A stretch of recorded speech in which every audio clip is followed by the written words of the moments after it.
nagkaroon na naman ng again. There's an additional I started checking couple of features that was added to the game, and I decided to stream this one because there were huge updates now since the last time we streamed this.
Okay, so as of the last update is now we're open up for online deliveries.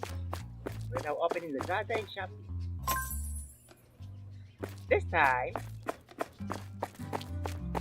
according here, we're adding a new 6 more employees. Great. And also, we're having two new tasks.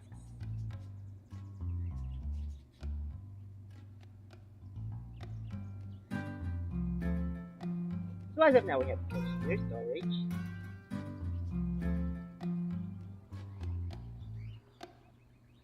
Okay, I'm going to 1, 2.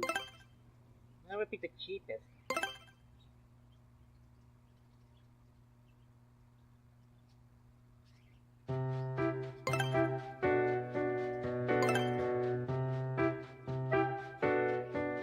One more.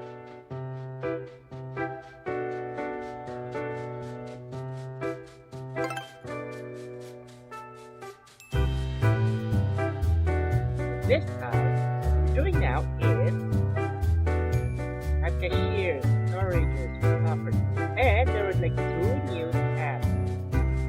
Technician.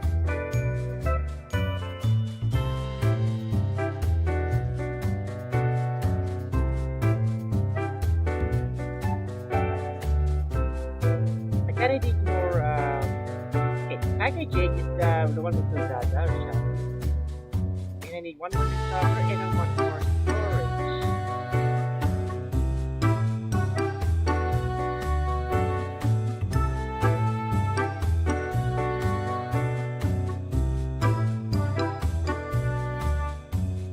So, 1, 2, 3, 3, 4, 4. Here. I think they should go on.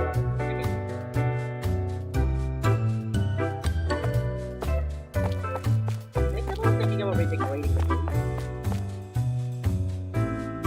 Maybe I could use this for a pub.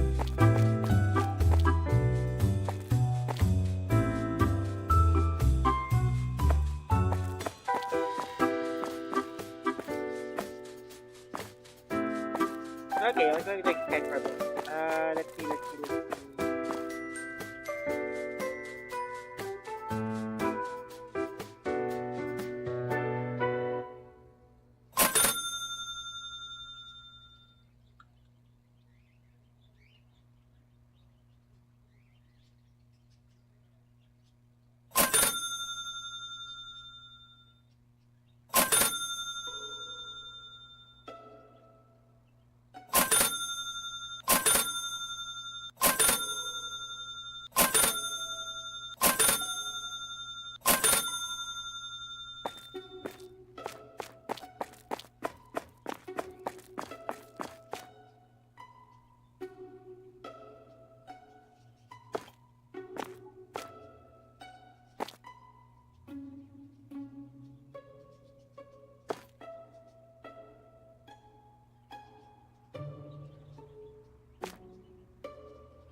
Okay.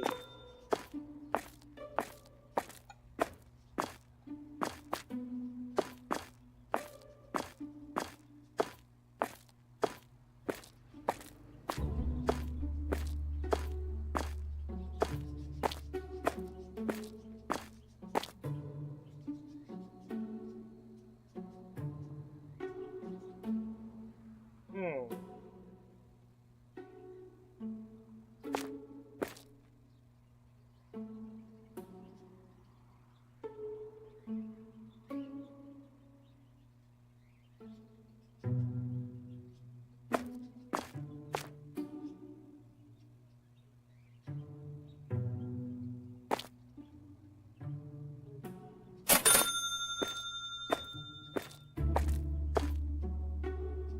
Dito, mag-science muna.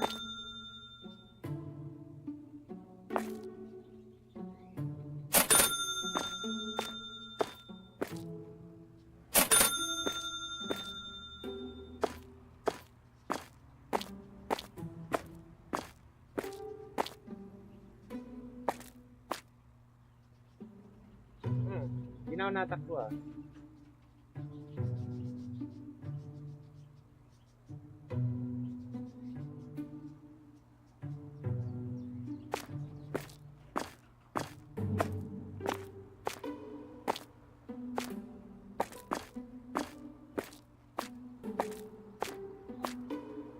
Oh well.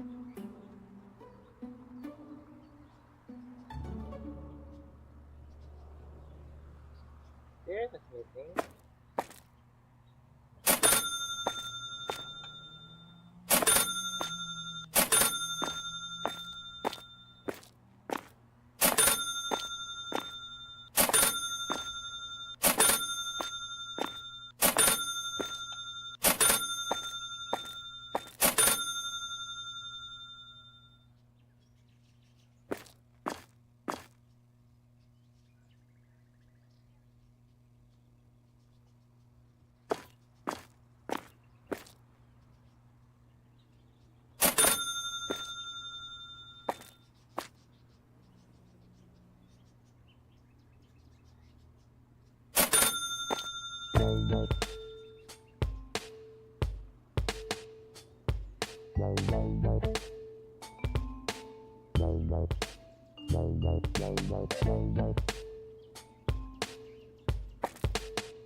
Okay.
cheer, cheer.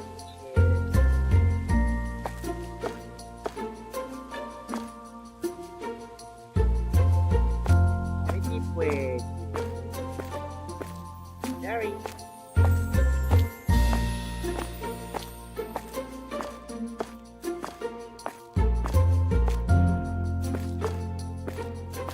Let the operation begin.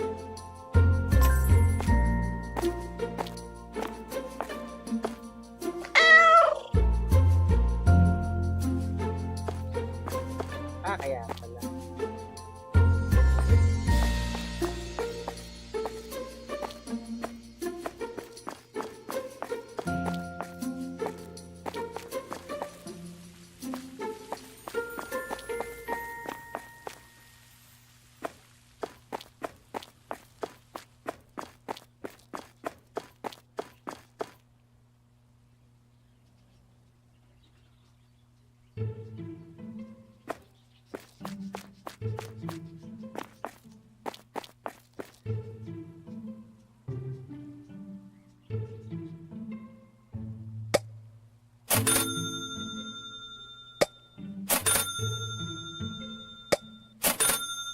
Damihan ka na, mayaman naman tayo.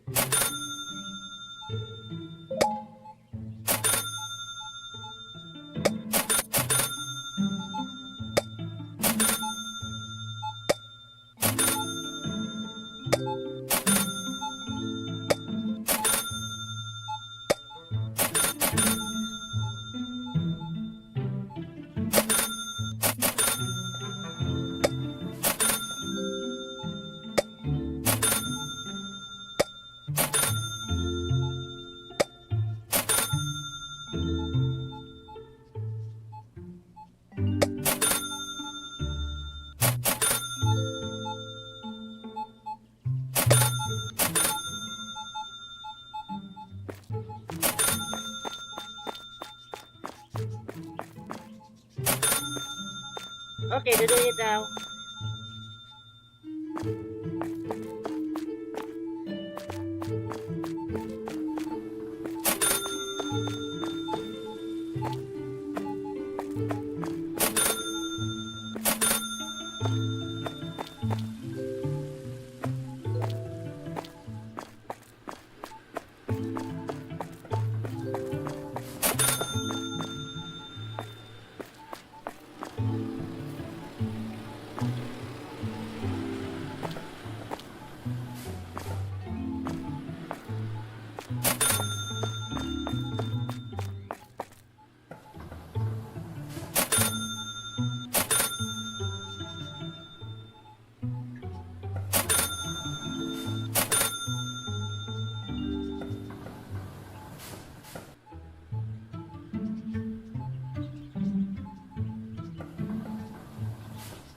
There you go. Okay.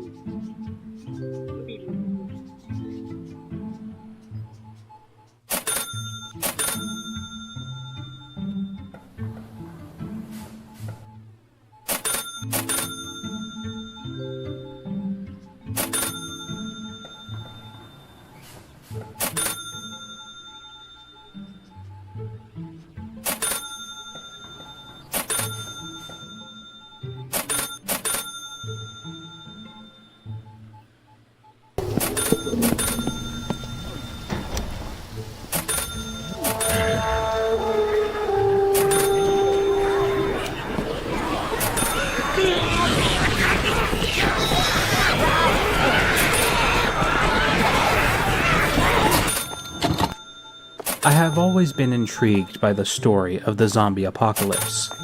The idea of the zombie can be traced back all the way to ancient Greece.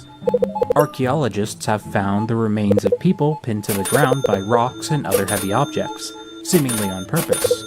This has led many to believe that the fear of resurrection was prevalent, even back then. The word itself, zombie, originates from Haitian folklore, used to describe a corpse that has been reanimated. Zombies are everywhere, in our books, in our TV shows, and in our games. The idea of other humans returning to the land of the living as violent flesh-eating animals has maintained our attention despite this saturation. I would argue this popularity is due to the overall dynamic nature of a zombie infection plot. After all, they can easily blend the three main types of conflict. External conflict, that being the disagreements that emerge between characters. Apocalyptic settings are based in scarcity, not enough resources to go around, so you either have to fight for your food, or fight to make sure you get to keep your own food. Then, of course, there's the risk of infection. Do you try to work in a group to increase your chances of survival, when the same group could eat you the next day? You might be better off just shooting everything that moves just to be safe. What to do? What is the right thing to do? That question is one of many which concerns internal conflict. Being put into a life and death scenario may lead to self-serving decisions that would otherwise be labeled as taboo. If you want to survive in this new world, you have to play by its rules. When zombies begin to appear in large numbers, they form their own ecosystem, changing the landscape as they wander around. Zombies can then take on the role of an environmental threat. You can't just go anywhere you want now. The challenges a character would have to face to battle a horde of undead humans would require absolute cooperation between those who were still normal. And no game better exemplifies this cooperation than the Left 4 Dead series. Left 4 Dead is a 4-player co-op shooter. You play as one of 4 survivors on a team, bobbing and weaving through massive crowds of infected. A game of Left 4 Dead takes place across one of many campaigns, each possessing a narrative throughline. When about 1,000 zombies are swarming you and the only lifeline you have is 3 strangers, cooperation and communication are imperative for the group's survival. Left 4 Dead possesses a robust communication system. There are contextual dialogue wheels, each with several different verbal options. Choices range from simple yes and no's to giving your teammates simple commands or words of reassurance. Are you guys ready? Yeah, let's do it. Oh, that's right. Time to move. I'm Over here. Yeah, let's go. Come on, this way. I'm with you. Even in a single-player game with bots, this system can be utilized to create simple dialogues between characters in-game. Along with this, there are bits of dialogue which play at certain moments. Contextual events like arriving at a location in the world can be accompanied by dialogue. Subway station's just around the corner. This way! There it is! The main characters can formulate a game plan, pushing the story along while guiding the players to the next safe room. Just as easy, conversations between the 4 survivors can give people insight into their lives, whether it's Zoe referencing her favorite movies, Game over, man! Game over! or Francis talking about all the things he hates. I hate man. The information we get from these simple lines of dialogue tell the stories of these survivors, and today I'm going to be using them all to analyze and deconstruct all of these characters. Left 4 Dead thrives off of replayability. A character may choose to chime in during one playthrough and say something completely different the next time you play. This makes getting a complete understanding of the characters difficult, as you could play Left 4 Dead for hours and not learn anything about a specific character. We remember these characters from one of the best zombie shooters ever made. But how many of you really know these characters?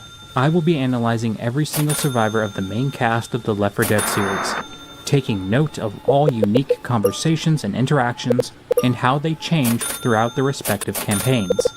It should be noted that due to the dynamic nature of these conversations, it can be difficult to understand a character's intent fully, even when paying close attention to inflection. While a portion of this analysis will be assumptive, I will be using specific lines spoken by the characters and analyze them in a broad sense. I should also mention that the lines of dialogue have a chance to overlap. Every survivor can say yes or no, and every survivor can take issue with friendly fire. At times, I may reference something that one survivor says, even though another survivor can say something similar. I am not saying that this specific survivor is the only one with this trait. Rather, this trait is more pronounced in them. Hello again, people, and welcome to my character analysis of every single survivor from the Left 4 Dead series. Quick disclaimer. Getting organic footage for this game is kind of a pain, so some of the clips that I'm going to be showing as argumentation will be gameplay. However, others will be audio slapped onto gameplay. This would have taken a lot longer to make if I tried to get every single piece of dialogue in gameplay. But regardless, I'll try to make it sound as seamless as possible. Before we start analyzing anything, I think I should take the time to explain the robust character dialogue system further. Left 4 Dead can be seen as an incredibly repetitive experience. After killing your 54,000th infected, the prospect of zombie killing would lose its initial sense of awe. So, to rectify this, and make subsequent playthroughs unique, the developers incorporated a system of procedural flow and procedural communication. Walking through one area could involve a character noticing something on a wall. The conversation could change on a repeat playthrough, even if it involves the same characters. Man, they really trashed this place. They really trashed this airport. When a character is low on health, they will make their pain known to the group. Simultaneously, if a member of the group is better off, they will notice their friend's pain and encourage them to heal themselves. Most of these dialogues are generic, telling us nothing about the character's hopes and dreams. To truly understand the survivors on a fundamental level, we must be on the lookout for anomalies in their conversations. Changes in inflection, substitution of words, use of terminology that is uncommon in a regular person. There is a plethora of that in Left 4 Dead, and with that, let us begin our analysis of the warrior on his final mission. I'll see peace back on Earth if I gotta murder every one of these bastards with my bare goddamn hands. William Overbeck, or just Bill, is the oldest member of the Left 4 Dead cast. From the beret he wears and his many dialogues, we can tell that he was a member of the United States Army 1st Special Forces Group during the Vietnam War. They were an airborne division, which means that while they were technically ground combat units, they more than likely made their entrance into the combat zone via some sort of aircraft.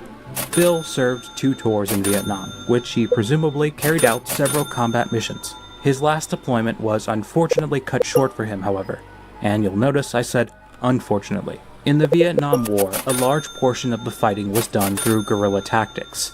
The Viet Cong did not have the resources to fight the US toe-to-toe, so most of them would leave traps and explosives for any unsuspecting soldier to find. One of these many traps was accurately named the grenade in a can. A grenade would be placed into a metal can with the pin removed. The secondary pin would be held in place by the circumference of the can. A tripwire would then be attached and hidden, so if any unsuspecting soldier were to trip the wire, the grenade would be removed, resulting in detonation. Even if the soldier survived, the initial explosion of flying shrapnel could lodge itself into their body, causing more than enough damage to take them out of the fight. This is what could have happened to Bill.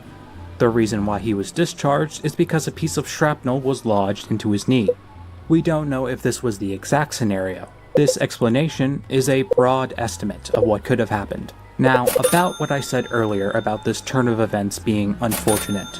Yes, the flying shrapnel into Bill's knee was an unfortunate event, but the real reason this was not advantageous for Bill is because he was sent home. As described on the official Left 4 Dead website, Bill simply ran out of wars. He could not return to service because of his leg. Bill is described as a drifter, endlessly looking for purpose, never finding it in a civilian lifestyle. Bill was not the only person changed forever by the Vietnam War. The long-term psychological effects of warfare on the human mind are downplayed to this day. Post-traumatic stress disorder wasn't even recognized as a mental health condition until the 1980s, long after the war was over. Soldiers who experience intense combat almost always suffer from extreme neurological symptoms after returning home, if they ever did. But these were either ignored or treated as something unique to the soldier's specific situation. Shell shock, soldier's heart, combat fatigue, the list goes on for the names that all describe the effects of warfare without understanding the real issue. On top of the effects of war, the very military lifestyle itself could be a determining factor as to why Bill was unable to properly rejoin society. The process of military training could be seen as a traumatic experience itself. Military leaders understand how graphic and stressful combat is, and while their methods fluctuate, the primary training strategy is exposure. Screaming, yelling, live fire exercises, intense physical workouts, and above all, being told what to do at any given moment.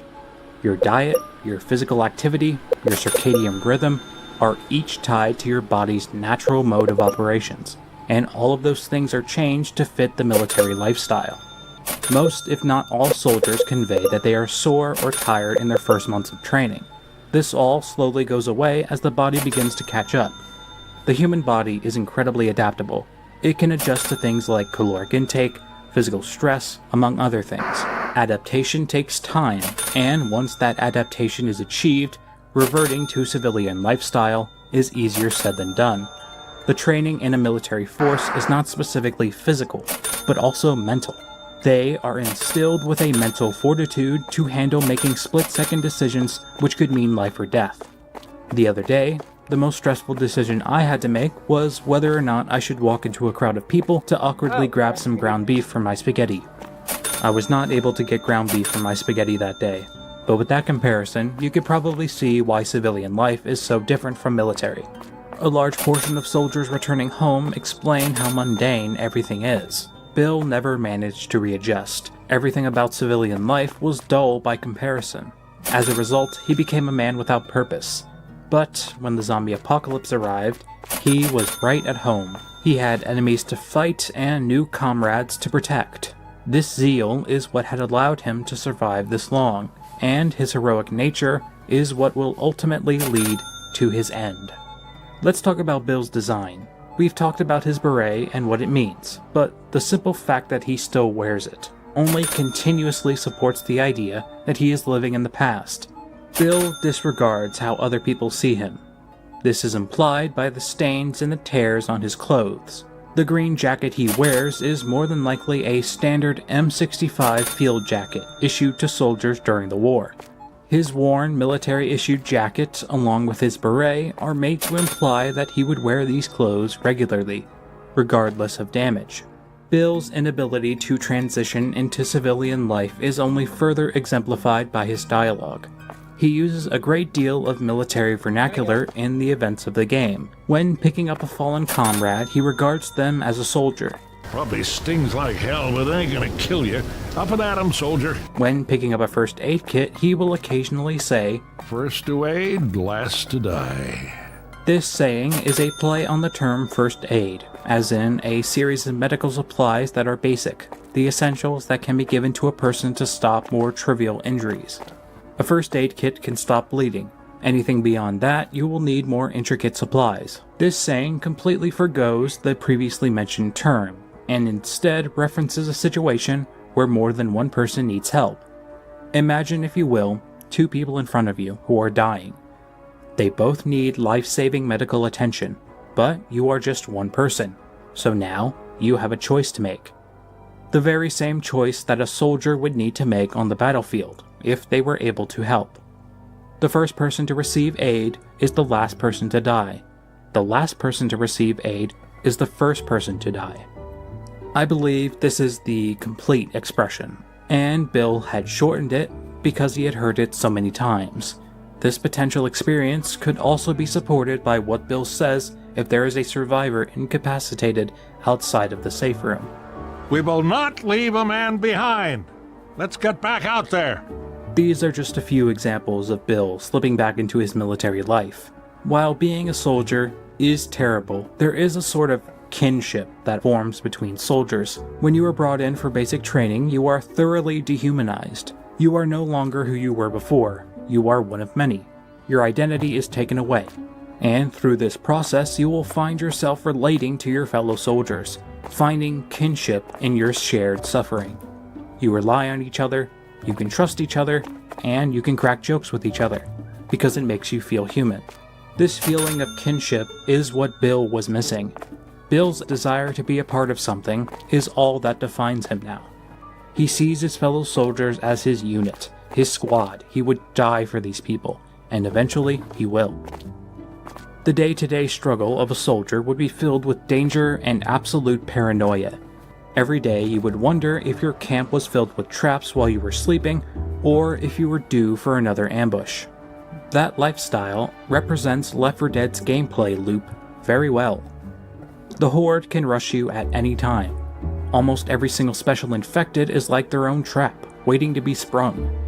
Every time Bill picks up the assault rifle weapon, he almost sounds nostalgic, like it reminds him of a simpler time. An assault rifle. This shit's getting more like Nam every second. The assault rifle is based on the M16, which, you guessed it, was one of the many issued weapons in the Vietnam War. Nostalgia doesn't always care about the circumstances, only time. On his deployment, Bill was forced to make split-second decisions, ate nothing considerably edible, needed to be cautious lest he get his leg blown off, and all above, he needed to survive.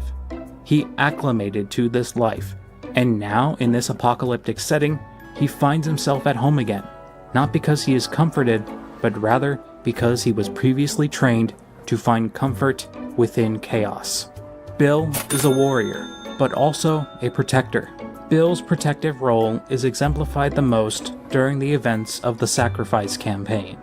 This campaign in particular has a very unique ending where one player must always sacrifice themselves to save the lives of the other survivors. Canonically, Bill is the one who makes the sacrifice. It makes the most sense. He's the oldest, the most likely to get sick from something other than a zombie infection, and above all, this is him dying for his comrades. In the beginning of the campaign, the survivors have a clear goal in mind: find a boat, more specifically, a sailboat. Hey, Bill, look, there's a boat. Oh, hell, there's boats everywhere. Nope, gotta be a sailboat. Why's that? I ain't First stopping aid a boat gear. every 15 minutes to go look for gas. This desire is smart considering that gasoline has a shelf life of around 6 months. Gas won't last forever, but wind is free. As the group moves down the riverside, they pass by several boats. Every so often, Francis offers to take one, ignoring the fact that they need a sailboat. Weapon over here! There's a boat. Francis, that boat's underwater. Look, Bill, this boat has wheels. Son, Reloading. that's a trailer, and you're an idiot. Reloading! Hey, here's a boat. No, Francis. And every single time, Bill tells him no, getting more and more annoyed. In a broad sense, Bill and Francis are the most similar. The developers themselves describe the two as living on the edge of society.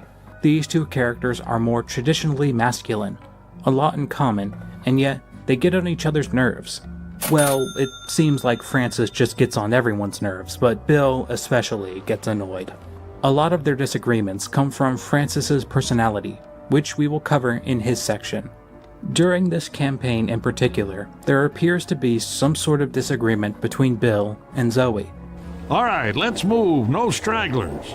Yeah, or Bill will leave you behind. This disagreement also comes from Zoe's personality, so we will cover that in her section. During the finale of the Sacrifice campaign, they finally find the boat they were looking for, but the bridge is blocking their path. It needs to be raised. To raise the bridge, the survivors need to activate 3 generators in total, each attracting the attention of the zombie horde. When the final tank is defeated, the bridge can now be raised, but something is wrong. The bridge becomes stuck halfway. All this racket has summoned a total of 4 tanks, all making their way towards the survivors. One player must leave the bridge and reset the nearest generator, pushing the bridge up the rest of the way. The survivor who jumps off knows that they are going to die if they do this. So each of them has a chance to say something as they jump off the bridge.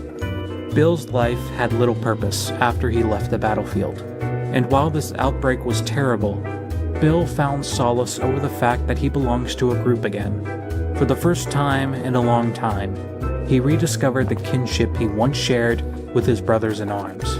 These random strangers gave Bill a sense of purpose, and he wants nothing more to thank them for giving this to him. You guys are the only family I got. Take care of each other. Bill jumps off the bridge, ignoring the cries of his friends. With 4 tanks barreling down on him, he trips the generator back online, saving his family and ensuring their safety. This was Bill's final mission. Was he always planning to sacrifice himself? Probably not. Would he have done it again? You're damn right he would. And so ends the story of William Overbeck. He gave his life for the sake of others. He was a good soldier and a great man. I should mention that everyone has lines for getting off the bridge, but a lot of them are just played for laughs. This is the last time you're gonna see these. Guns. Funnily enough, Jim French, Bill's voice actor, actually served in World War II in the Armed Forces Radio Service. He passed away back in 2017 at the ripe old age of 89. Rest in peace, Mr. French. You helped bring to life one of the most iconic characters in all of gaming. I drove for Hirsch once, till some guy laughed at my little brown shorts, and I beat him to death. Francis is very reckless. His figure and the way he conducts himself would all be indicative of a man who thinks he's invincible. The design philosophy behind Francis was to emphasize his weight, both justifying his survival in a zombie apocalypse and exemplifying his confidence. He wears a black sleeveless biker jacket and a stained white t-shirt. If you look at Francis's head, you can see a scar that bears a slight resemblance to the Lambda symbol, the same used for the Half-Life logo. It is unclear whether this is an Easter egg or not, but regardless, this would point towards years of hard living or several bad decisions. He has several tattoos. The largest one on his left arm reads Hell's Legion, which could be Left 4 Dead's parallel to the real Hell's Angels motorcycle club. Admittedly, I have approximately zero interest in biker gangs or biker culture, and I have a feeling that most people watching this share in that, so I'll just go over a couple of cliff notes, just enough so you can get a grasp of Francis's potential background. Biker gangs refer to themselves as clubs, mostly to avoid the negative press that comes with the word gang. They vet their recruits thoroughly, often having a year-long probationary period. They don't usually need to seek out recruits. People come to them looking to join, or they find people already doing the things that they are. Biker gangs are notorious for being linked to organized crime, and based on the Sacrifice comic, it's confirmed that Francis took part in criminal activity as well. Truly, I don't think Francis was a member of a gang. Hierarchy dominates these types of groups, and as we will go over, Francis carries a disposition to authority, and wasn't the most reliable pre-outbreak. So I don't believe Francis would last long in an organized group. Francis had a group of friends before the outbreak. Their names were Duke, Danny, and Sandra. These three people are comparable to the survivors Francis walks with now, but the key difference is that the previous group meshes with Francis a little too well. If character design was a form of storytelling, like I know it is, these people also share in Francis's bad decision-making habits. Francis is on the run for stealing a TV. He attempts to pass a Speech 100 check by impersonating a police officer when the actual police try to stop him outside of the store, while he is still holding the TV. I'm not trying to sound mean, but if Bill is the oldest member of the group, then Francis is not the smartest. Reloading! We just might make it out of here! Francis is a simple guy with simple needs, but more importantly, he's not above opposing authority to get what he wants. His previous group is not above this either, as when he returns with the TV, they don't think to chastise him for his theft and treat his inevitable incarceration as an inconvenience at best. The relationship between Danny, Duke, and Sandra appears to be apathetic. We can only assume based on the few frames we see them, but it truly feels like Francis didn't value his old group. When his presumed girlfriend, Sandra, unknowingly becomes infected, she is later shot by Duke. Instead of becoming inconsolable over the loss of his intimate partner, Francis enunciates a resounding, "Whoa." Moments later, he forgets about Sandra altogether, and then asks both of his friends to grab the nearby jukebox and bring it to the top of the building. When questioned, he explains that any party needs musical entertainment. The zombie apocalypse was, in his own words, the best thing that ever happened to him. When faced with a horde of zombies, Francis reveled in the idea that he can do whatever he wants. Pure anarchism. Anarchists believe that the government is more harmful than helpful. They disregard laws and property ownership, claiming that all foundational societal standards go against natural human existence. In this school of thought, hierarchies are based on strength. Whoever is the strongest gets the biggest cut of meat. Francis adheres to this well, sporting a stereotypical masculine persona. Look at overflow pipes for Riverside. How the hell do you know that? Interesting true story. In 1975, the local township... You know what? I just realized I don't care. Lead on. I don't believe that Francis is a staunch believer or even understands the values of anarchism. I just think he simply doesn't like being told what to do. Anarchism comes from the Greek word anarchia, which means without a ruler. Proper hierarchies of groups should be based on knowledge and convictions. In an ideal world, those with the most seasoned minds would call the shots. This would then leave people like Francis in the dust, because, as previously mentioned, he isn't very smart. Stop for a second. Nope. Follow me. I'm with you. I'm coming. Right behind you. Which? This is why I believe Francis has adopted this anarchistic mode of operation. It's the one where he feels the strongest. Francis was never out to hurt anyone, but he was more than willing to break the rules to get what he wanted. The zombie apocalypse gave him an outlet, a slightly more acceptable method of exercising his primal desires. Things are different now. He may still be combative and sarcastic, but he allows the 3 other survivors to dictate his actions. Instead of everything being about Francis, he now acts as one piece of a larger whole. What has brought about this change? Francis's previous group and the way he conducts himself within is a clear example of groupthink, a psychological phenomenon in which a group of people seek out harmony and do whatever they can to maintain it. To maintain group cohesion, everyone agrees to go along with what the group is doing, despite what they believe is the best course of action. Francis displayed self-destructive tendencies before the outbreak, which only continued as his group never saw fit to criticize him, effectively enabling him. In his mind, he realized that when left to his own devices, his stupidity would lead to his end. This is pushing the bar of conjecture, even by my standards, but there is one line in particular which could point towards Francis suffering from a history of drug use. Hey, a little pick-me-up. When he picks up one of the many healing items in the game, pain pills, Francis rejoices over the fact that he found a little pick-me-up.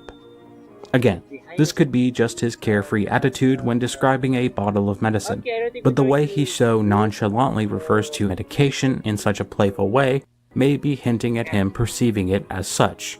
This isn't medicine, it's something to take the edge off. Francis has a clear aversion to authority. Through his conversations with Bill, we can tell that Francis and Bill butt heads on occasion. Bill projects authority. He's older, treats the group like his soldiers, and decides what the group does next. Francis disregards such authority and, in his infinite lack of wisdom, clings to his uncooperative, almost antagonistic personality type. We've been immune so far, but, well, if I start to turn, promise you'll shoot me. What if just your beard starts to turn and I shoot that? Speak up, Francis. Your voice got all muffled from your head being so far up your ass. Francis goes along with these plans, either because he fails to come up with something himself, or it's safer than his idea. Also, I believe it's just in his character to be sarcastic. Francis is aware that he's better off with these people, but that won't stop him from being himself. I think there may be something a little bit more nuanced hiding beneath the surface of Francis. His tough exterior, his antagonistic nature, his aversion to looking weak, and his criminal past would all point towards hard living along with a not-so-secure home environment. We have next to zero information regarding his parents or his home, but if I may throw up a guess, I think Francis's issues with authority, specifically when it comes to Bill, could be a result of father issues. Either growing up without a father figure or that of an irresponsible father figure. Or maybe, looking at this from a different angle, his upbringing is a direct cause of his personality. Francis simply believes that this is a normal way to act. I noticed that despite Francis getting on Bill's nerves, or how Lewis's positivity gets on Francis's nerves, they are still a team. They look after each other. They pick each other up when they're down, cover for each other, and stay together. Not everyone expresses affection the same way. Francis may be sarcastic when talking about Bill's plans, or talk down to Lewis when he tries to stay positive. But in his mind, the way he acts is just normal. Sarcasm is just Francis's love language. Moving on to his relationship with Lewis, Francis does not care for Lewis's positive attitude, which could point towards Francis believing it to be an alien way of thinking. There are several instances where Lewis tries to keep his spirits up, to such extent that it starts to annoy Francis. Look, we're gonna find that sailboat right around the corner. You just watch. Lewis, if you don't stop being positive, I'm gonna sink the boat just to make you sad. Thinking positive got me where I am, Francis. About to die in a brick factory? Cause I'm about to do that too. And I got to complain about shit the whole time. While Lewis's section will be filled with all the ways he tries to center himself in a zombie apocalypse, we'll talk about Francis's opposing attitude now. Francis is a pessimist, or at least he gives off several traits that would give you the label as such. This accusation stems from the long list of things that Francis hates, such as: I hate subways. I hate helicopters. I hate hospitals. I hate sewers. I hate stairs. I hate elevators. I hate vans.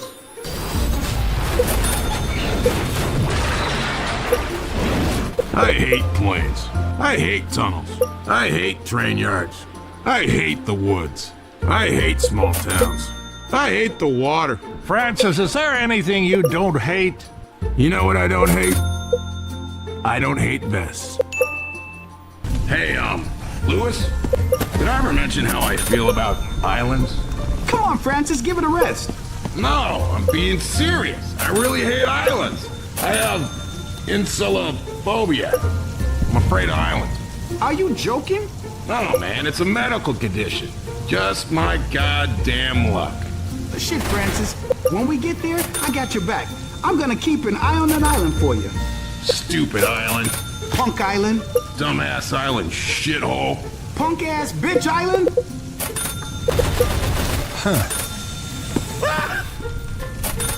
That last one, concerning the island, is from the Sacrifice campaign.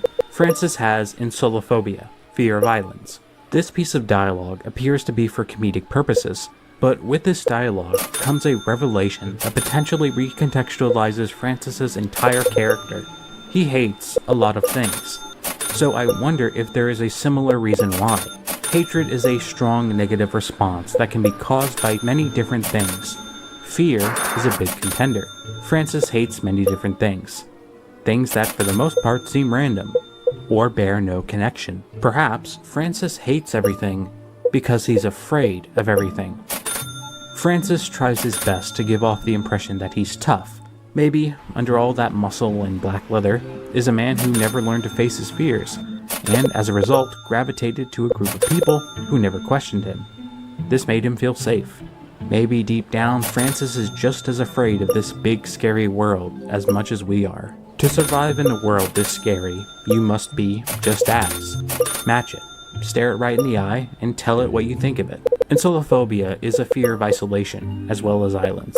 Sure, Lewis gets on his nerves and Bill tries to tell him what to do, but he stays, because the thing that Francis hates the most is being alone. I hate fear. Stay positive, guys. I got a good feeling about this. Now we get to Lewis, the heart and soul of the Left 4 Dead team. Lewis remains positive in a world of flesh-eating monsters. In the words of the developers, Lewis tries to hold on to the last shreds of normalcy and civilization.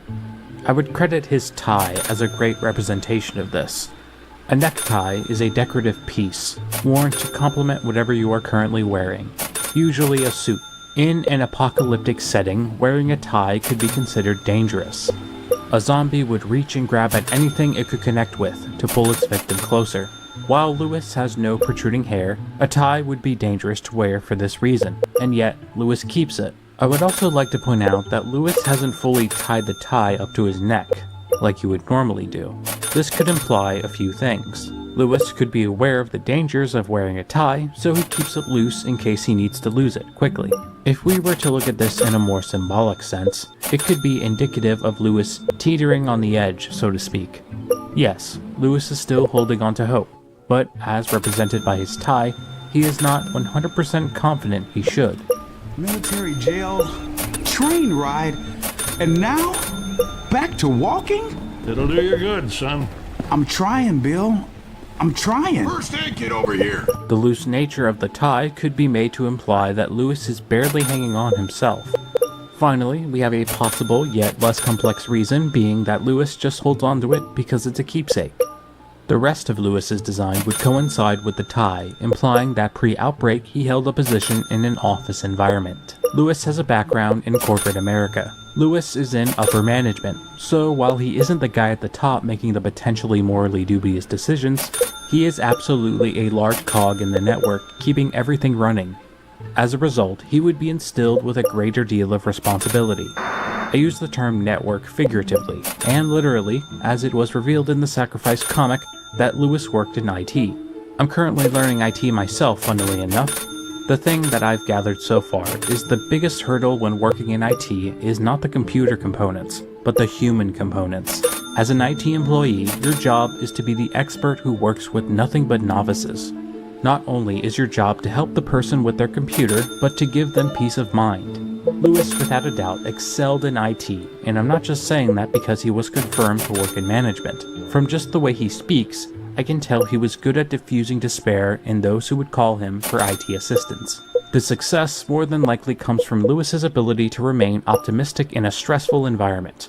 The most common strategy incorporated in a lackluster situation is to focus almost religiously on the positive outcomes rather than the negative. If you are going to maintain a favorable attitude, you have to believe that good news is coming your way.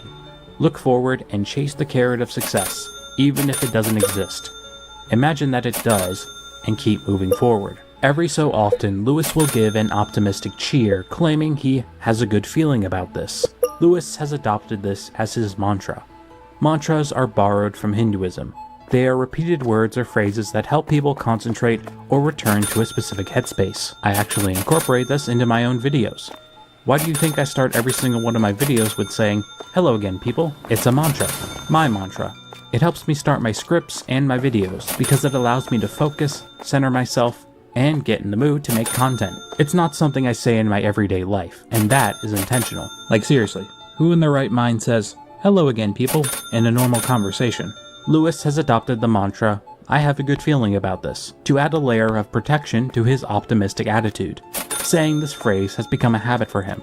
It puts him in a positive mood, and it allows him to maintain it in times of extreme strife. In this, Lewis has adopted an optimism bias. An optimism bias is when someone overestimates the nature of a future event. They expect something favorable to happen, and therefore, they make unrealistic assumptions about the future. Lewis is in the midst of a zombie apocalypse. His fellow humans have turned into mindless animals and want nothing more than to eat him. The only thing stopping that is a well-placed shot with a firearm. These are truly dire circumstances, and yet here is Lewis holding on to his good feelings. I got a bad feeling about this. Oop, it passed. I think we're gonna be just fine. Maintaining resolve in an apocalypse is how he made it, so Lewis survived this long. But that is not to say that it's a healthy way of thinking. Everyone has a limit, some smaller than others. Lewis clings to hope, hanging on to that last bit of positivity that Francis and Bill have left behind. While Bill isn't willing to challenge Lewis on his optimistic attitude, Francis openly criticizes Lewis. As we discussed prior, Francis's behavior points towards an unstable upbringing filled with many negative events. Considering this, you could see Francis as the polar opposite of Lewis. This way of thinking is alien to him, especially at the scale which Lewis employs it.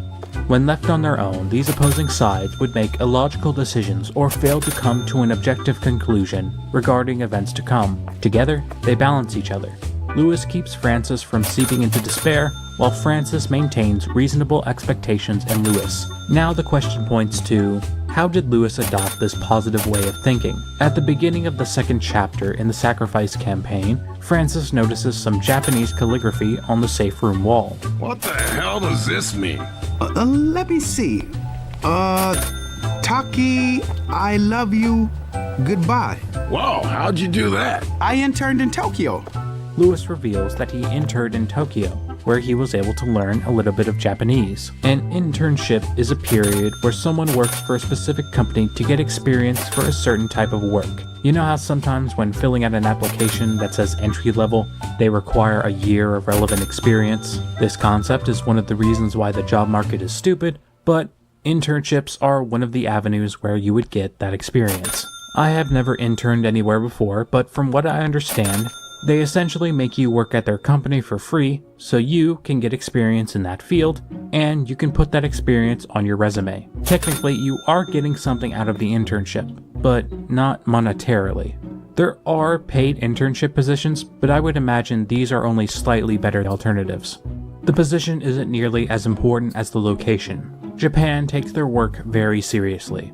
I am in no way an expert in the inner societal norms or work culture in the country of Japan, so I would like to direct your attention to someone who not only lives in Japan, but seeks to honestly and critically expose the detrimental work practices of such. Pickleism, forgive me if I mispronounced that, is a YouTuber who made a video giving her thoughts regarding Japanese work ethic and the overall culture in the workplace. In Japan, there is this lingering problem notoriously referred to as karoshi, overwork death.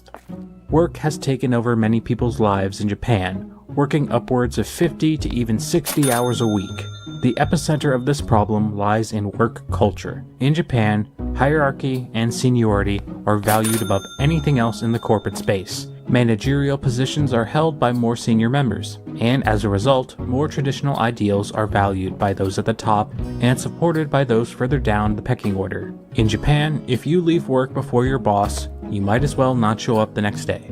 Okay, maybe it's not that extreme, but leaving work is seen as a sign of laziness, whether your work is done or not. It's not uncommon for a Japanese employee to remain at their work area doing virtually nothing, only looking busy so that their boss doesn't perceive them as a bad worker. Promotions are based on perceived effort regardless of actual performance, and in their attempts to receive such promotions, employees adhere to these standards, much to the detriment of their health. These incredibly long workdays and work weeks don't even show results in company performance. The reason I am exploring this facet of foreign work culture is that it almost completely explains Lewis's work ethic and his ability to maintain a positive attitude. Lewis was an intern from another country, so while not outright claiming he was a victim of prejudice, working as an American in these conditions could be shocking to say the least. Whatever the circumstances, Lewis had to adapt or risk losing his internship position. Working long hours and potentially not being paid would change anyone. It should be stated that we do not know the full terms of Lewis's internship. Like I said, there are some paid internships, but just the time and the work culture alone would be enough to change you. While working in a corporate setting isn't the same as living in a combat zone, it can be high stress in its own way. Moving back to America would make the corporate American ecosystem look tame by comparison. In the Sacrifice comic, we can see Lewis asking one of his employees to come in during the outbreak. Lewis is not listening to reason or logic as he argues how much praise they would get for being the only people to work during this state of emergency. Those who seek to earn a higher wage or hold a greater status must become yes men. Groupthink is also found in abundance within this environment. So, in a way, Lewis and Francis are alike in that regard. They both come from dogmatic backgrounds that may have led to their demise had they not left. Now, I may seem like I am taking the stance that nothing good can come from Lewis's optimism. This is not the case. Japan is filled with some of the hardest working people on the planet. Their only real failing is not efficiently harnessing that drive to succeed. While overworking is a major problem in Japan, that work ethic clearly allowed Lewis to succeed where others failed, and that drive to succeed is what has kept him sane in between moments of dodging the undead. There is a Japanese proverb, potentially one that Lewis heard and lives by, Nanakarobi Yaoki. Fall 7 times and stand up 8. If you are knocked down by the many unpredictable convulsions of life, pick yourself up again no matter what. Lewis, in his partially misguided way, represents the indomitable human spirit. His optimism may be illogical, but sometimes you don't need logic to survive. Sometimes it's the unrelenting desire to persist at all costs that will carry you into the next day. Maybe in a group of pessimists, Lewis is needed to keep the group human and give the group something to hold on to. Yes, his optimism may be misplaced, and absolutely, his suit is probably uncomfortable. But if he lets it slip and falls into despair, then no one will be there to do his job. This is Lewis's purpose, to remind the group that they are human and they can make it through this. Lewis's gut has to be right one of these days, right? Hey, Francis, they've got the latest issue of Hating Everything magazine here. Zoe is the youngest member of the group. As a result, she is seen by the others as the one who should be protected more often than not. Zoe's death appears to be the most distressing across the board of survivors, especially Bill. One of those sick sons of bitches just sealed all of their death warrants. Zoe wears a red jacket, given to her with the intent of distinguishing her amongst the others. The development team made it a point to make it so the 4 protagonists were easily identifiable compared to the zombie horde. On paper, this may seem like an interesting design factoid, but in practice, this decision was crucial for the game's success. Left 4 Dead is a horde shooter. Hundreds of zombies can crowd your screen at any given moment, along with select enemies that can spoil your vision along the way. Identifying your allies during a panic event, or even just to seek safety, is crucial for your survival. Zoe distinguishes herself from the group with her personality as well, often taking time in between killing zombies to make jokes. Free copy paper? Sweet! The apocalypse was totally worth it. In the Sacrifice comic, we can see that Zoe is pursuing a film degree before the outbreak. Throughout her adventures, Zoe quotes several famous movies. Almost there. Almost there. I hate putting the lotion in the basket. Slimed me! Sorry, I can't show you the actual clips those lines were taken from. Copyright's a pain in the butt. Her interest in film doesn't tell us a great deal about her, aside from her general interests. But if we take this and combine it with the fact that we know that she wanted to make her own films, we have a little bit more to go off of. Zoe loves storytelling. She has clearly been inspired by the stories she's been told, and now she wants to have a go at it herself. The exact reason behind why she chose film is unclear, but I could broadly boil it down to the fact that it would give her a sense of control. As we will discuss in a moment, her parents have her life planned out for her. They argue like she isn't there, and the progenitor of those arguments is that they have opposing ideas for what Zoe should do with her life. Being a movie director would give a profound sensation of control, used to create something that was directly representative of your life, your experience. I believe that as the movies that Zoe has watched have influenced her formed identity, she seeks out this avenue to express her identity to the world through her own creative works. Anterior to the zombie outbreak, she was a film student who at the time was not getting the best grades. This is what leads to an argument between her mother and father. While they argue, Zoe is literally caught between their bickering. Instead of addressing the problem at hand, that being Zoe having trouble with her grades, they decide to bring up the terms of their divorce. No doubt a result of hurt feelings regarding the subject. It soon becomes very clear why these two people split up. They don't mesh well together, they're not compatible, and they would rather take jabs at each other than converse the problem to a solution. Zoe, by most accounts, is being ignored, treated like she's not involved in the issue whatsoever, when she absolutely is. Her grades and her interests are of no concern to either of them. Zoe appears to be suffering from the result of uninvolved parents. Parental figures more engrossed in their plans for Zoe rather than Zoe's plans for herself. An infected breaks their way into Zoe's house. Of course, it attacks them, killing Zoe's mother, who then attacks her father after turning herself. They now understand what has happened, and they also understand that the infection spreads via a bite. And if they're going to stop Zoe's dad from turning, they have to act fast. Zoe's father expresses his affection, and she responds in kind. The loss of her parents, along with their uninvolved nature, could be the reason why Zoe has developed this non-familial bond between her and Bill. Zoe and Bill are close. While we don't see any specific instances of Bill and Zoe bonding, what we can tell is a distinct difference between how these characters talk to each other. That wasn't necessary. Glad to be of help, old man. Thanks. Whew. Nice shooting. Thanks. Damn, kid, that was a good shot. Thanks a lot. In my testing, I found that often Bill would refer to Zoe as kid, and Zoe would refer to Bill as old man. It should be noted that Bill can call anyone kid, but considering Zoe is the youngest, she would be the intended target for that label. Zoe can call anyone sir, but she specifically refers to Bill as old man. The relationship between Bill and Zoe is nothing unique, and it's not exclusively between them. This is called a family of choice. Also referred to as a chosen family, this is a concept that appears to have become more and more common than ever before. It refers to a group of people not related by blood who look after each other. Contrast to your family of origin, this is a person or group of people you find who care for you based purely on your qualities. Those who are either mistreated or forced to mold into something else by their biological families finally have decided that they've had enough, making the complicated decision to leave them behind, seeking social support from others. This could be due to several reasons. You are a veteran seeking support for your post-traumatic stress disorder. You could be a recovering drug addict. You could be a victim of abuse. And yes, you could be a victim of a family that doesn't see you for who you are. Zoe's parents both tried to make her into what they wanted her to be, to the extent that they disagreed so much it tore their marriage apart.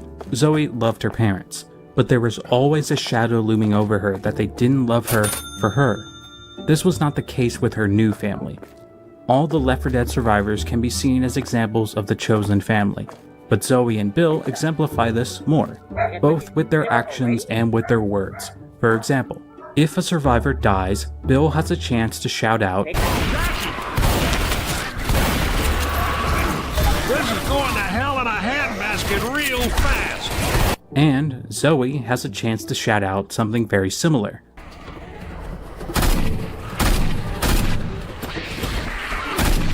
This is going to hell real fast! This isn't lazy writing, giving two characters the same lines.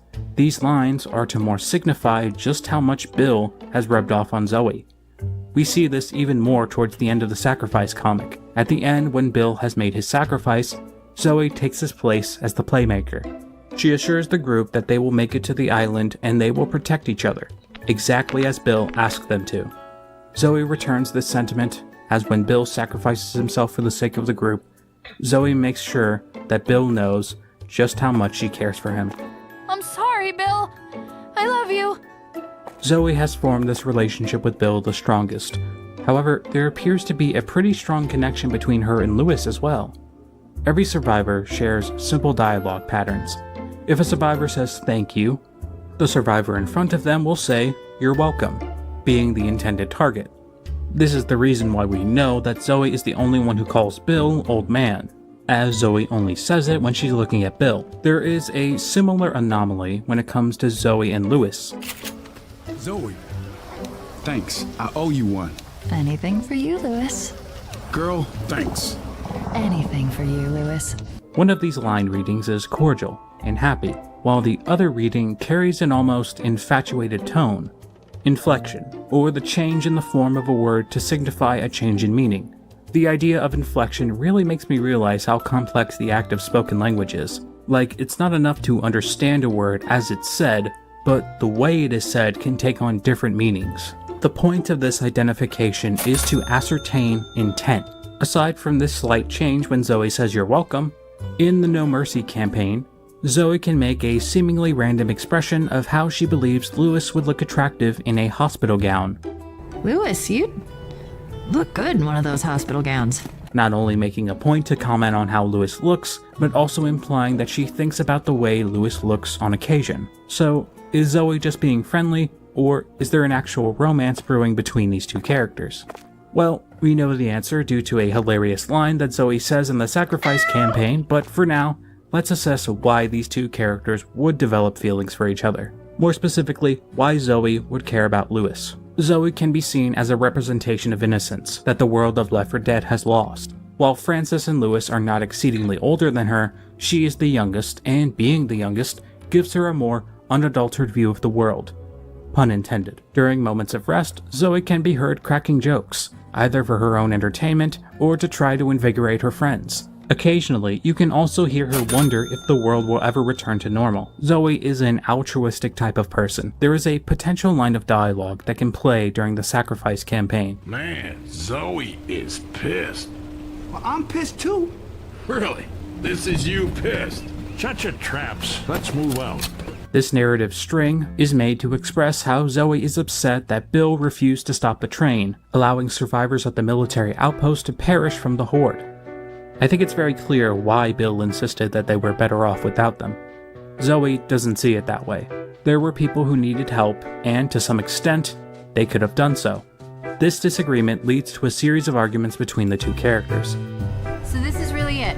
We're gonna run away to some island. So long, world. Good luck with all the zombies. Damn it, Zoe. We trusted CEDA. We trusted the military. And they left us to die. You think they'll ever let us back in? We're on our own, kid. It's high time you started acting like it. Zoe is no doubt trying to hold on to what remains of the old world, a similarity she shares with Lewis. Perhaps this part of Lewis has rubbed off onto Zoe, and the comfort she gets from his optimism is the cause for attraction. Lewis has been through a lot, just as they all have. While Bill maintains a stern confidence and Francis complains, Lewis attempts to keep the group's spirits up. I wouldn't go as far as to say that Zoe believes in all of his good feelings, but rather she welcomes a certain level of peace that they give. Sometimes it's just nice to hear someone tell you that everything is going to be okay, whether it's true or not. This inspiring personality has encouraged a sort of attraction between Zoe and Lewis, but is it of the romantic variety? No. This is confirmed in one of the voice lines that can play when Zoe has to be the one to jump off the bridge to save the group.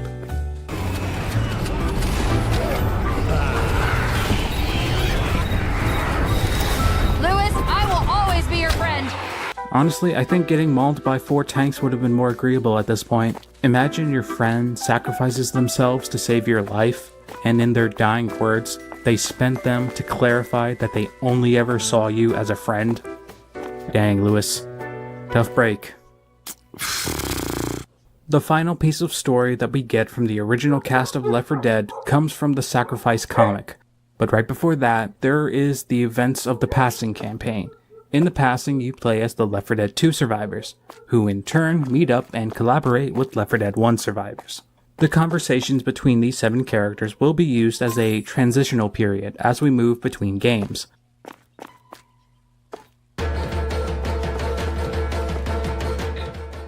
With the commencement of the Dead Center campaign, we will briefly transition into Left 4 Dead 2 survivors. This campaign is unique to the others because it seeks to begin a narrative, introducing us to the characters. The previous cast were already acquainted with each other before the No Mercy campaign. Here, the different possible scenarios allow us to get a feel for the characters as they form their bond.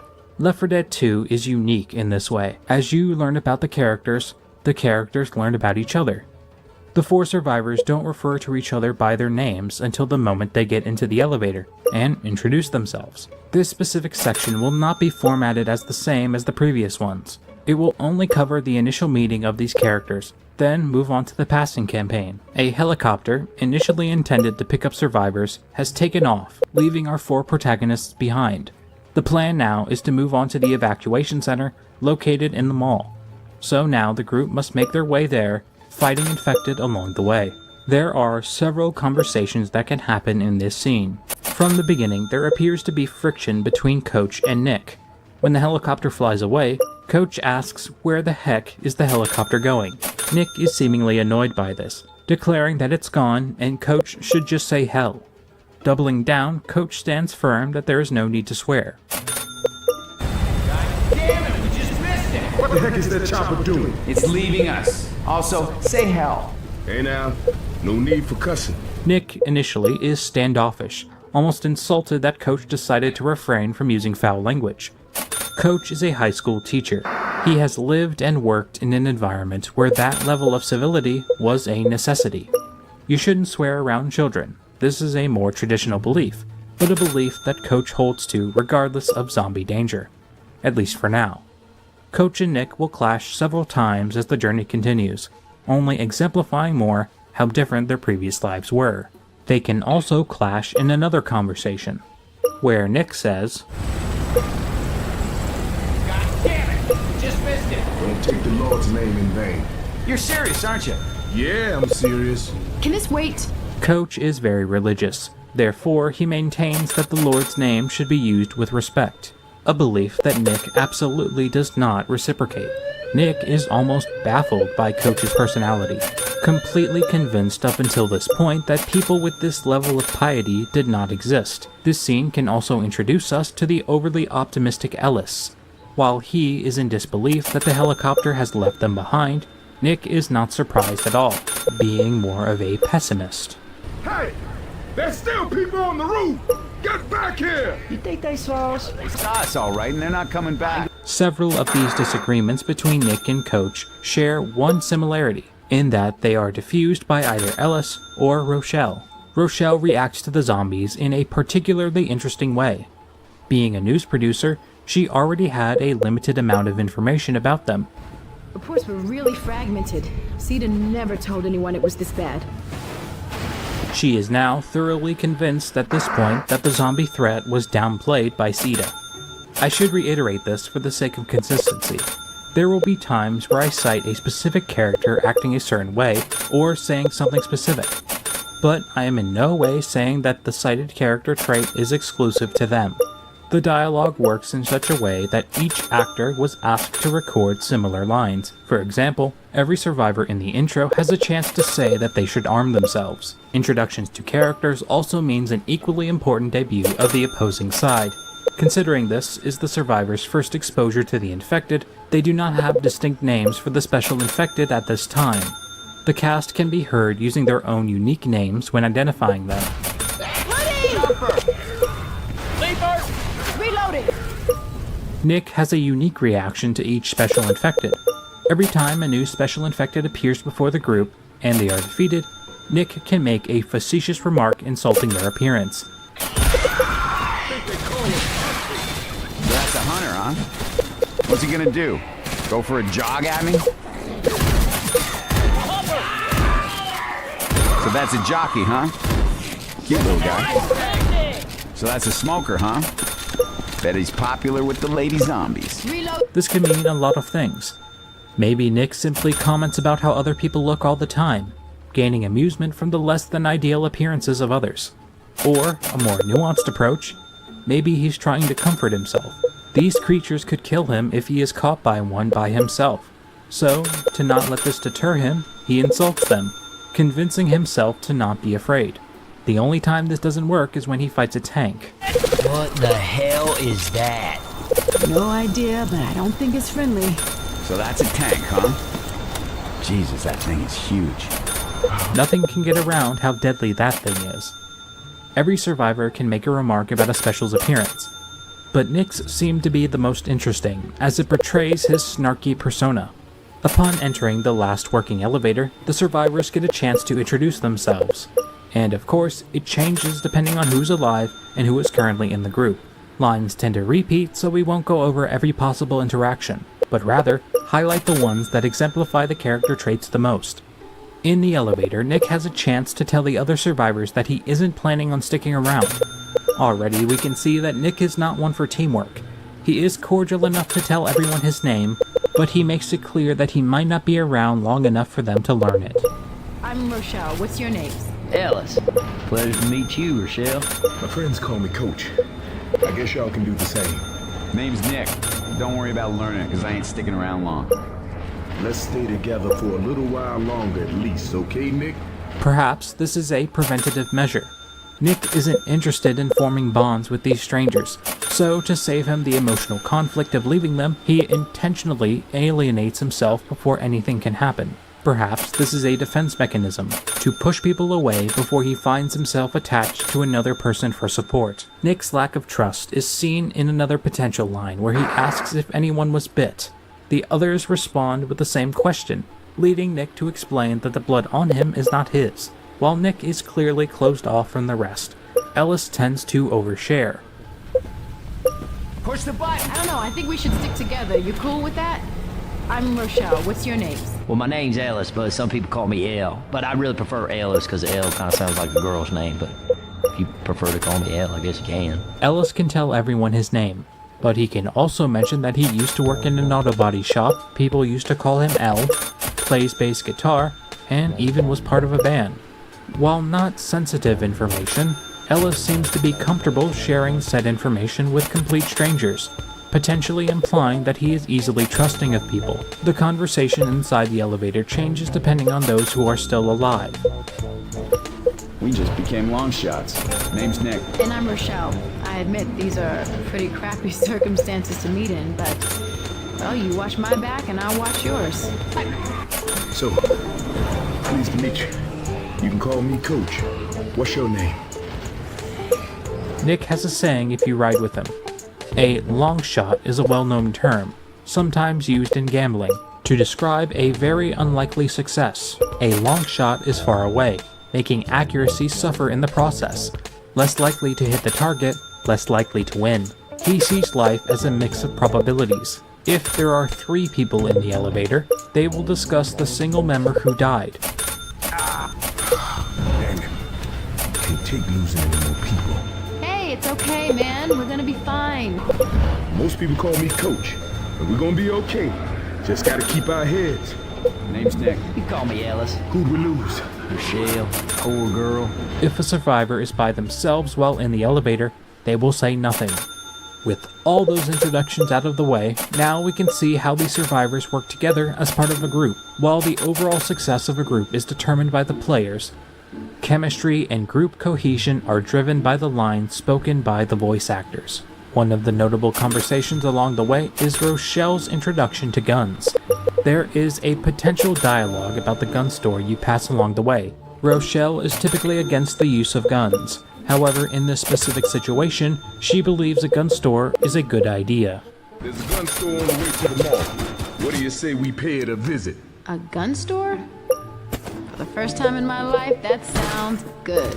This conversation can be developed further, as Rochelle soon learns that she enjoys shooting guns and wonders why she was told to stay away from them for most of her life. Ooh, I choose this one. Oh wait, this one. This one. No, this one. I want them all. Seriously, I want every gun in this store. When the group finally reaches the mall, Coach stops everyone for the sake of saying a prayer. The plan up until this point was to get to the evacuation station and find other survivors. This naturally isn't happening, so now all they can do is get through the mall and hope that they find the authorities. Coach, being a religious man, wants to pray to his Lord for protection. Not just himself, but for the sake of the food court too. Everybody, gather round. Let's pray.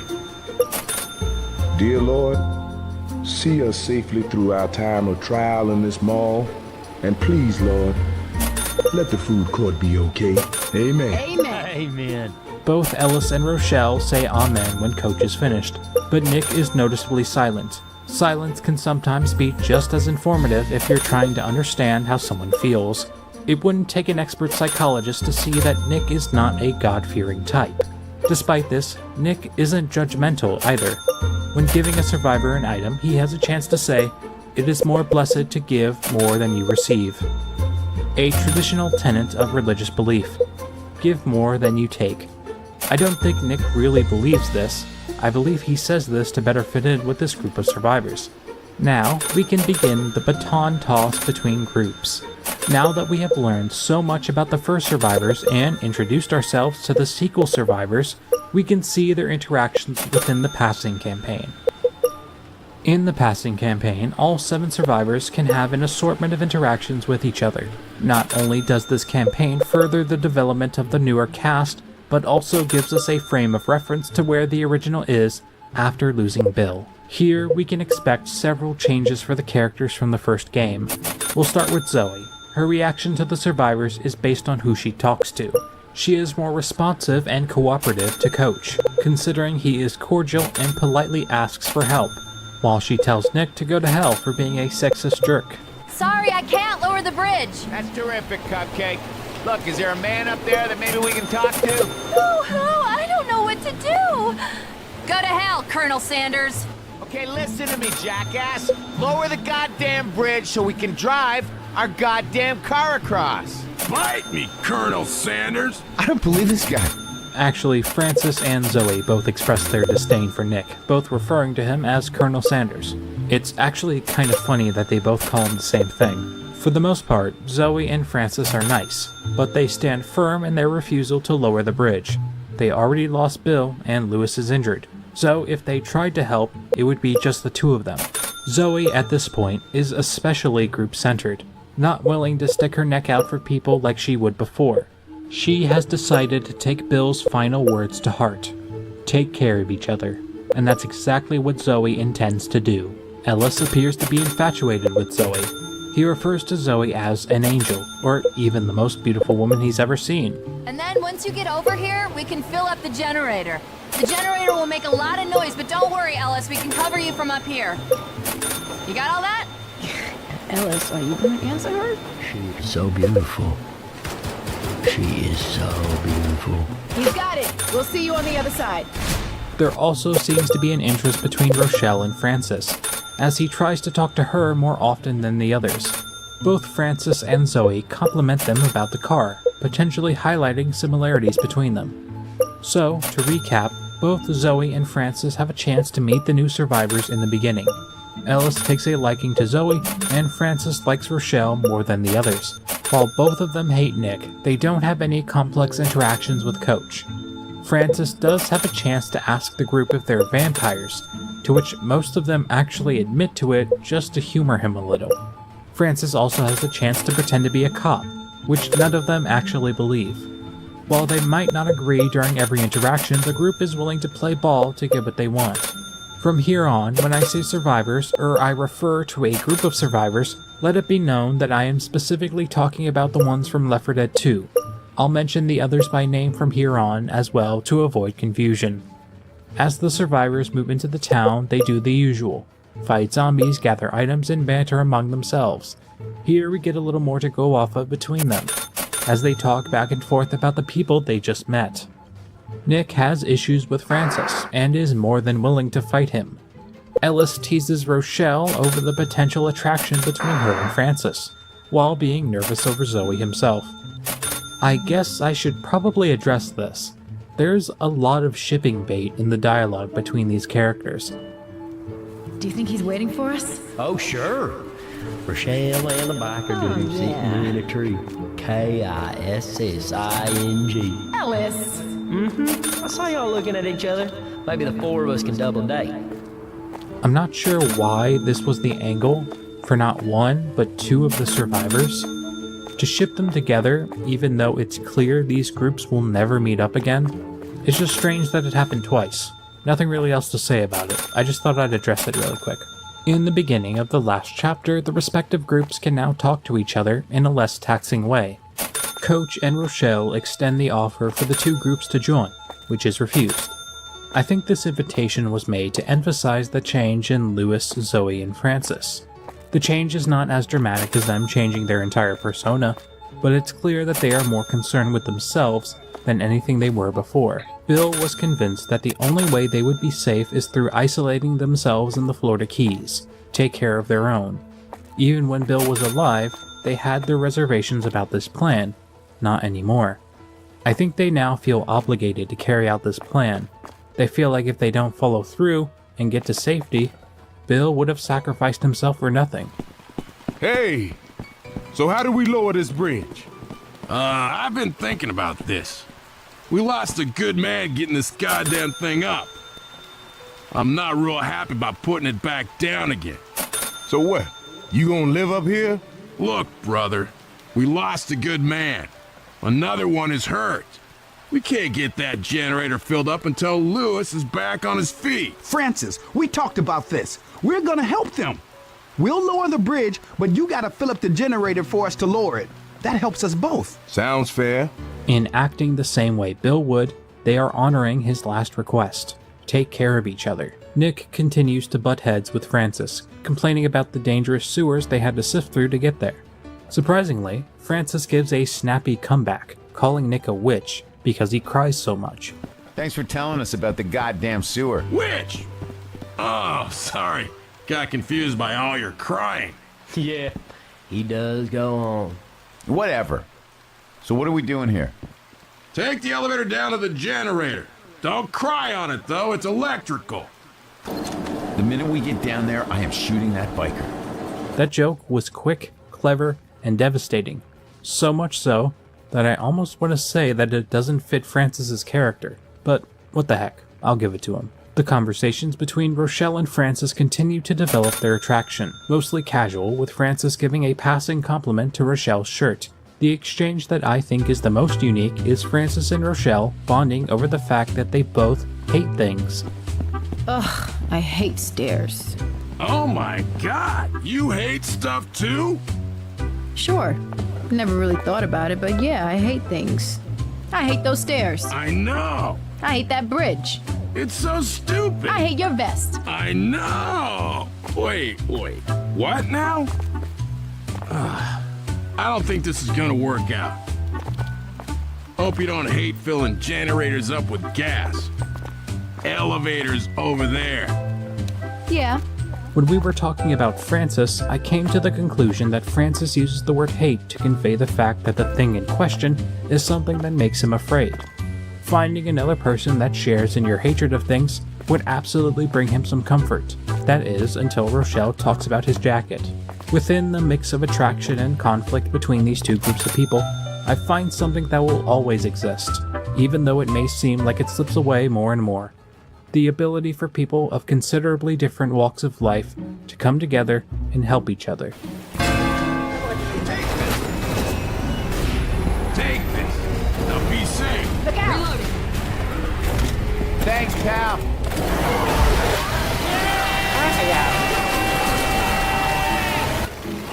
Go! Run! Go!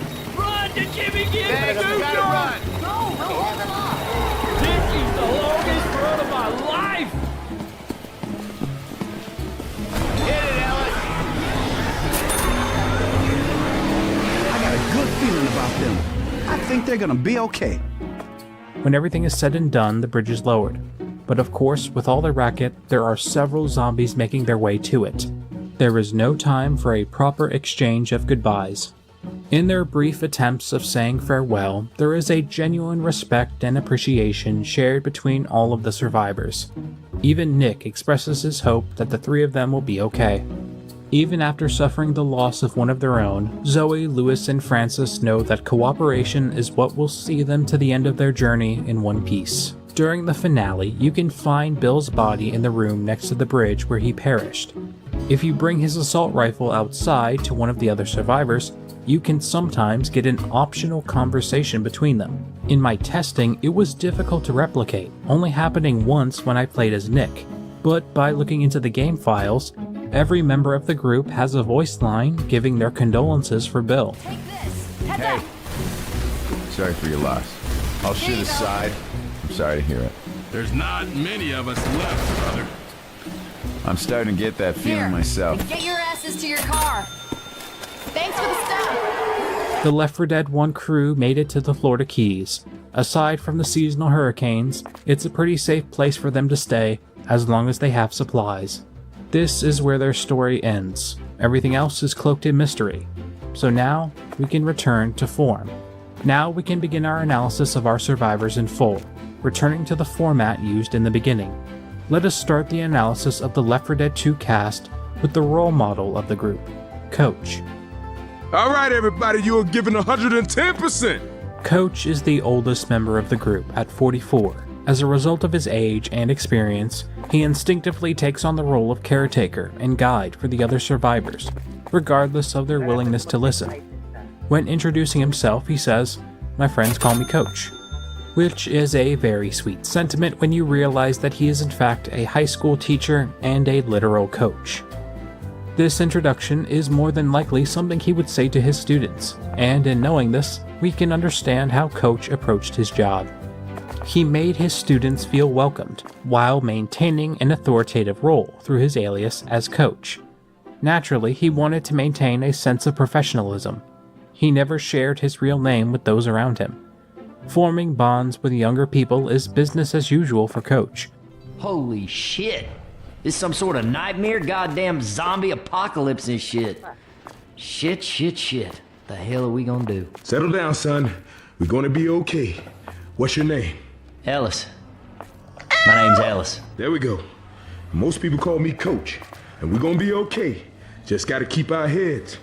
Coach lives in Savannah, Georgia, same as Ellis. They both hail from this distinct part of the United States, often referred to as the Bible Belt. Here, people are very religious and cling tightly to their traditional values. Coach follows a very conventional way of life. Upon meeting his fellow survivors, he encourages cooperation, limiting the use of coarse language, and acts as the group's leader. May have escaped y'all's notice, but this building's on fire. Okay, nobody panic. I live around here. and that chopper looks like he's heading to the mall. It ain't far. I can take you there. Good enough for me. Grab a weapon, let's go. Coach is approaching the situation like he would any other. Group up, stay together, establish a game plan, and give 110%. Group cohesion and teamwork are at the front of his mind. Acting as the backbone of the team, he criticizes when the group fails, but also cheers the loudest when they succeed, akin to that of cheering for your favorite sports team. We destroy zombies! That is what we do! He refers to the group as a team, often especially when there is a downed teammate or he needs to be rescued. Coach is known to reprimand his fellow survivors when they treat other members with disrespect, or, funnily enough, when they accidentally shoot him. Hey y'all, we're a team. Come get me. Every group needs someone like Coach, a pillar of experience and compassion that binds the group together. Coach doesn't call the plays or order people around for the sake of feeling strong or in control. Rather, he does it because he cares. Coach is very traditional, almost innocent in a way. When he shoots his first zombie, you can tell it bothers him. Dang, sweet Georgia Brown.